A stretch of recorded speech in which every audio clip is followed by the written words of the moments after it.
కాంగ్రెస్ ప్రభుత్వం ఇచ్చిన హామీ మేరకు 6 గ్యారంటీలను అమలు చేస్తుందని మంత్రి పొంగులేటి శ్రీనివాసరెడ్డి స్పష్టం చేశారు. ఇందిరమ్మ ఇళ్ల కోసం 80 లక్షల దరఖాస్తులు వచ్చాయని చెప్పారు. భద్రాద్రి కొత్తగూడెం జిల్లా అశ్వారావుపేట నియోజకవర్గంలో పలు అభివృద్ధి కార్యక్రమాలను మంత్రి ప్రారంభించారు. దమ్మపేట మండలం నాచారం, గున్నేపల్లి గ్రామాల్లో నూతన గ్రామ పంచాయతీ భవనాలను ప్రారంభించారు. దమ్మపేటలో ఇందిరమ్మ మోడల్ హౌస్ నిర్మాణానికి భూమి పూజ చేశారు. స్థానిక రెవెన్యూ కార్యాలయంలో రికార్డులు తనిఖీ చేసిన మంత్రి అధికారులు అందుబాటులో లేకపోవడంతో అసహనం వ్యక్తం చేశారు. భూ రిజిస్ట్రేషన్లు, వారసత్వ భూ రికార్డుల మార్పిడిలో అధికారులు అవినీతికి పాల్పడ్డారా అని నేరుగా రైతులకు ఫోన్ చేసి మాట్లాడారు. పోడు భూములకు పట్టా పాస్బుక్ల విషయంలో 3 ఏళ్లుగా అధికారులు పట్టించుకోవడం లేదని పోడుదారులు మంత్రి దృష్టికి తీసుకెళ్లారు.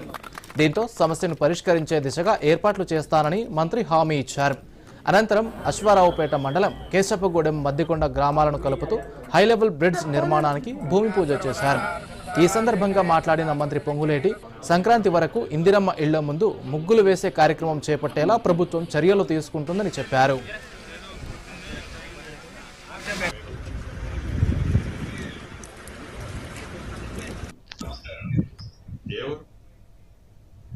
ఇందిరమ్మ రాజ్యం వచ్చిన మొదటిలోనే ప్రతి ఇంటికి ఇందిరమ్మ ప్రభుత్వం పంపించి అధికారుల్ని వాళ్ళకి కష్టాలేంటో తెలుసుకున్నాం. దాంట్లో భాగంగా సుమారు 1,15,00,000 అప్లికేషన్లు వచ్చాయి. ఈ 1,15,00,000 అప్లికేషన్లో ఇందిరమ్మ ఇళ్ళు కావాలని అడిగిన వాళ్ళు 80 లక్షల మంది ఉన్నారు.